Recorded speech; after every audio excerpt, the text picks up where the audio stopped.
Hello everyone, welcome to my channel. இனிமே English easy தான். நம்ம இன்னைக்கு எதை பத்தி பேச போறோம் முதல்ல பாத்துக்கலாம். இப்போ நம்ம சென்டென்சஸ் ஜாயின் பண்ற இதுல நம்ம இருக்கோம், ரைட்டா? எப்படி சென்டென்சஸ் வாக்கியங்களை எப்படி ஒண்ணு சேர்க்கறதுன்னு இப்போ யோசிச்சு பாருங்க. நீங்க சொல்றீங்க, நேத்தி ஒரு பொண்ணு வந்தா, நேத்தி என் வீட்டுக்கு ஒரு பொண்ணு வந்தா, அவ என்னோட மாமா பொண்ணு. மாமா பொண்ணுன்னா கசின் சொல்லுவோம், ரைட்டா? இதை நம்ம தமிழையே ஜாயின் பண்ணி சொன்னா என்ன சொல்லுவோம்? நேத்தி என் வீட்டுக்கு வந்த பொண்ணு என்னோட மாமா பொண்ணு, ரைட்? இத நம்ம இங்கிலீஷ்ல எப்படி ஜாயின் பண்றது? சோ அதுதான் இன்னைக்கு நம்ம பார்க்க போறோம். சோ இங்கிலீஷ்ல இதை ஜாயின் பண்றதுக்கு நம்ம யூஸ் பண்ற வேர்ட்ஸ்க்கு பேரு ரிலேட்டிவ் ப்ரொனவுன்ஸ். ஓகேயா? இந்த மாதிரி ரெண்டு வாக்கியங்களை ஜாயின் பண்றதுக்கு, நேத்தி என் வீட்டுக்கு வந்த பொண்ணு என் மாமா பொண்ணு. The girl who came to my house, அந்த whoங்கிற வார்த்தை நம்ம யூஸ் பண்ணுவோம் ஜாயின் பண்றதுக்கு இந்த ரெண்டு சென்டென்சஸ். இந்த who, which, that அதெல்லாம் அதுக்கு பேரு ரிலேட்டிவ் ப்ரொனவுன்ஸ். So mostly இந்த WH questions வர words where, when, which, whose, whom இதெல்லாம் வச்சுதான் நம்ம ரிலேட்டிவ் ப்ரொனவுன்ஸா யூஸ் பண்ணுவோம். அது ரெண்டு வாக்கியங்களை ஜாயின் பண்றதுக்கு யூஸ் பண்ற ஒரு டூல், சரியா? சோ அத பத்தி தான் நம்ம இன்னைக்கு பார்க்க போறோம். இன்னைக்கு நம்ம விச் பார்க்க போறோம், அதுக்கப்புறம் ஹூ பார்க்க போறோம். ஏன்னா நம்ம எல்லாத்தையும் ஒரே கிளாஸ்ல பண்ணா செஷன் ரொம்ப பெருசாயிடும். சோ இன்னைக்கு நம்ம விச்சும் ஹூவையும், விச், ஹூ இந்த ரெண்டு ரிலேட்டிவ் ப்ரொனவுன்ஸை வச்சு எப்படி வாக்கியங்களை ஜாயின் பண்றதுங்கிறத பார்க்க போறோம். வாங்க போலாம், போர்டுக்கு போறோம். இப்போ முதல்ல நம்ம விச் பத்தி பார்ப்போம். How to join sentences with relative pronouns. இந்த who or whichக்கு பதில் நம்ம that கூட யூஸ் பண்ணோம். ஓகே, இப்போ இது எப்ப யூஸ் பண்ணணும்னா, ஒரு குறிப்பிட்ட மிருகத்தையோ அல்லது ஒரு பொருளையோ பற்றி பேசுவதற்கு சென்டென்சஸ் ஜாயின் பண்றச்சு நம்ம ஒரு குறிப்பிட்ட மிருகத்தையோ அல்லது ஒரு அக்ரணை பொருளையோ நம்ம ஜாயின் பண்றதுக்கு யூஸ் பண்ற இந்த வேர்டு which or that. இப்ப இங்க பாருங்க, அவள் நேற்று ஒரு மொபைல் வாங்கினாள், அது மிகவும் விலை உயர்ந்தது, ரைட்? இது ரெண்டு சென்டென்ஸ். அவ ஒரு மொபைல் வாங்கினா அது ரொம்ப இப்போ ஒரு அக்ரணை பொருள், ஒரு மொபைல பத்தி பேசுறோம். இப்ப நம்ம இதே சென்டென்ஸ் தமிழ ஜாயின் பண்ணி சொன்னா நம்ம என்ன சொல்லுவோம்? அவன் நேற்று வாங்கின மொபைல் ரொம்ப விலை உயர்ந்ததா இருக்கு அப்படின்னு சொல்லுவோம். இப்ப நம்ம என்ன பண்ணணும்? இது நம்ம இங்கிலீஷ்ல ஜாயின் பண்ணாம ரெண்டு செப்பரேட் சென்டென்சஸ் சொன்னா இப்படி சொல்லுவோம். She bought a mobile yesterday. It is very expensive. Okay, இங்க ஃபுல் ஸ்டாப் வச்சிட்டோம். அடுத்த சென்டென்ஸ் இங்க ஆரம்பிக்கணும். She bought a mobile yesterday. It is very expensive. இப்போ நம்ம இங்கிலீஷ்ல ஜாயின் பண்ணணும்னா என்ன பண்ணணும்? நம்ம எதை பத்தி பேசுறோம்? மொபைல பத்தி பேசுறோம். அதுதான் நம்ம சென்டென்ஸோட சப்ஜெக்ட். அத முதல்ல போட்டுறணும், ரைட்? அதுக்கப்புறம் which போட்டுறணும். The mobile which she bought yesterday is very expensive. இப்போ ரெண்டு வேற வேற வாக்கியங்களா இருந்தது. She bought a mobile yesterday, full stop. It is very expensive. ரெண்டு வாக்கியங்களை நம்ம சேர்த்து the mobile which she bought yesterday is very expensive. So நீங்க ரொம்ப கேர்ஃபுல்லா என்ன பண்ணணும்னா, நம்ம அவளை பத்தி பேசல, நம்ம மொபைல பத்தி பேசுறோம். இந்த சென்டென்ஸோட சப்ஜெக்ட் என்னது? மொபைல். சோ அததான் நீங்க முதல்ல போடணும். the mobile, அதுக்கப்புறம் which போட்டுட்டு மீதி எல்லாத்தையும் அப்படியே போட்டுக்கலாம். the mobile which she bought yesterday is very expensive. So இங்க பாருங்க, நம்ம என்னென்ன சேஞ்சஸ் பண்றோம் நான் இங்க கிளியரா எழுதியிருக்கேன். இந்த அவை நீங்க the-க்கு மாத்தணும். she bought a mobile நம்ம the mobile மாத்தணும், ரைட்? அது ஃபர்ஸ்ட் சேஞ்ச். அடுத்தது which should be after the subject. ஒரு நவுன் இருக்கும், அந்த சப்ஜெக்ட் எதை பத்தி நீங்க பேசுறீங்களோ அதுக்கு பின்னாடி which போடணும். ஓகே, இப்போ remove the it. இந்த it ரெண்டாவது சென்டென்ஸ்ல இருக்கிற it from the second sentence. Okay, it நீங்க ரிமூவ் பண்ணிட்டு நீங்க சென்டென்சஸ் ஜாயின் பண்ணு. ஓகே, சோ இந்த it எடுத்துட்டு the mobile which she bought yesterday is very expensive. So இப்படிதான் நம்ம which வச்சு ரெண்டு சென்டென்ஸ் ஜாயின் பண்றோம். நம்ம ஸ்பெசிபிக்கா ஒரு மொபைல பத்தி பேசுறோம், அதாவது நம்ம ஒரு குறிப்பிட்ட ஒரு அக்ரணை பொருளை பத்தி பேசுறதுனால the mobile she bought yesterday is very expensive. வேற எக்ஸாம்பிள்ஸ் பார்க்கலாம். இப்ப நம்ம மிருகத்தை பத்தி கூட which or that யூஸ் பண்ணி பேசலாம்.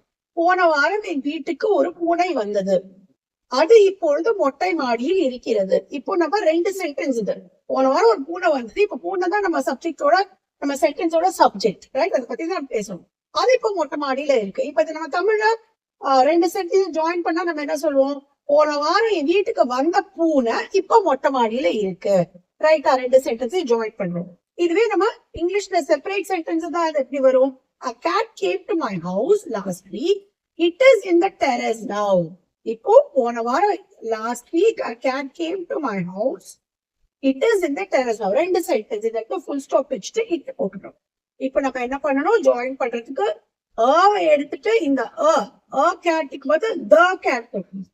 the cat பின்னாடி cat தான் நம்மளோட சப்ஜெக்ட், பின்னாடி which போட்டணும்.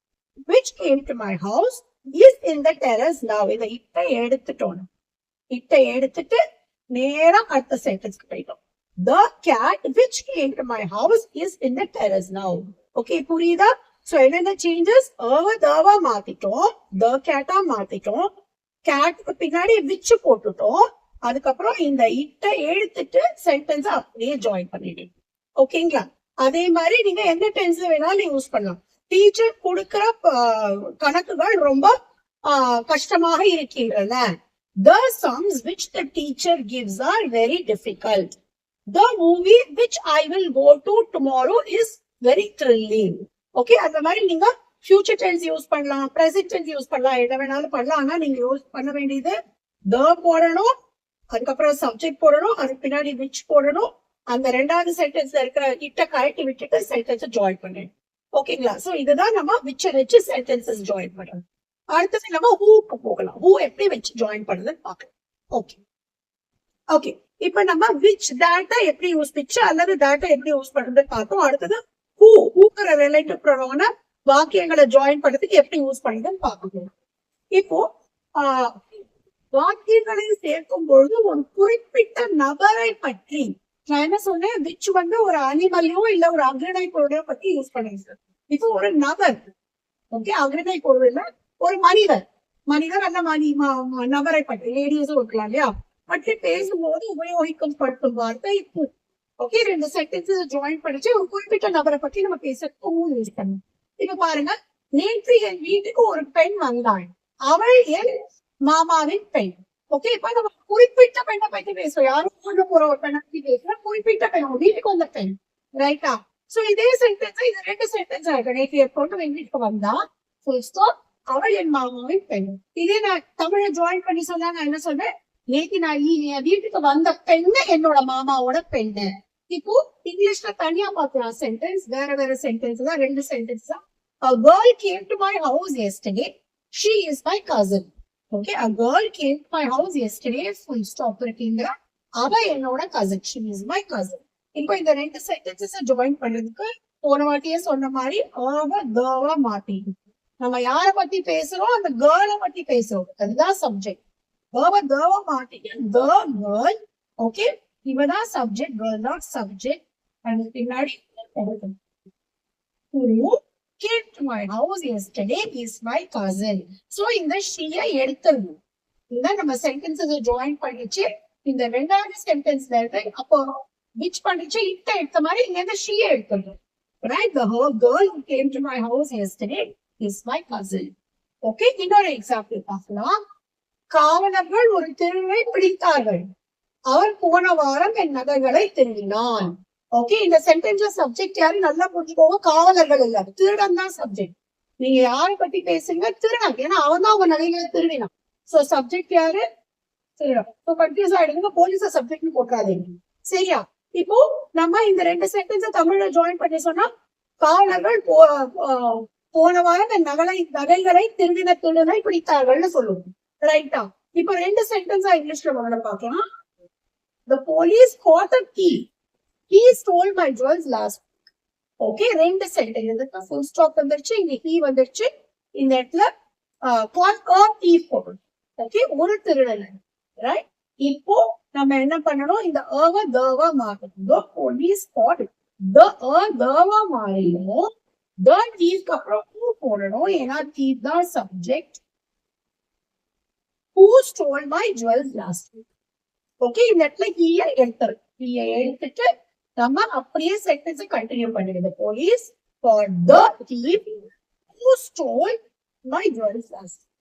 Okay, alright. சோ இதுதான் நம்ம who வச்சு ரிலேட்டிவ் ப்ரொனவுன், whoங்கிற ரிலேட்டிவ் ப்ரொனவுனை வச்சு ஒரு ஸ்பெசிபிக்கா ஒரு நபரை பத்தி பேசச்சு நம்ம சென்டென்சஸ் ஜாயின் பண்ணிடுவோம். ஓகே, அடுத்தது நம்ம ஒரு எக்ஸசைஸ், நம்ம இப்போ ஒரு எக்ஸசைஸ்க்கு போலாம். நான் தமிழ்ல சென்டென்சஸ் எழுதி அனுப்புறேன், அதை டிரான்ஸ்லேட் பண்ணி அனுப்புவேன். எல்லாத்துலயுமே ஹூ இல்ல விச் யூஸ் பண்ணணும் நீங்க சென்டென்ஸை ஜாயின் பண்றதுக்கு.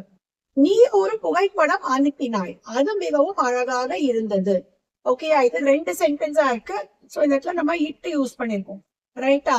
சோ நீங்க நம்ம எப்படி நம்ம ஜாயின் பண்ணுமோ விச் வச்சு ஜாயின் பண்ணுங்க அது மாதிரி. ஓகே, அவள் ஒரு பெரிய நாயை கூட்டி வந்தாள், அது ஒரு லாப்ரடார். ஓகே, இதுவும் நம்ம அனிமலை பத்தி பேசுறோம். நாய்ங்கிறது ஒரு மிருகம். சோ இந்த இடத்துல நம்ம விச்சோ தட்டோ தான் யூஸ் பண்ணணும்.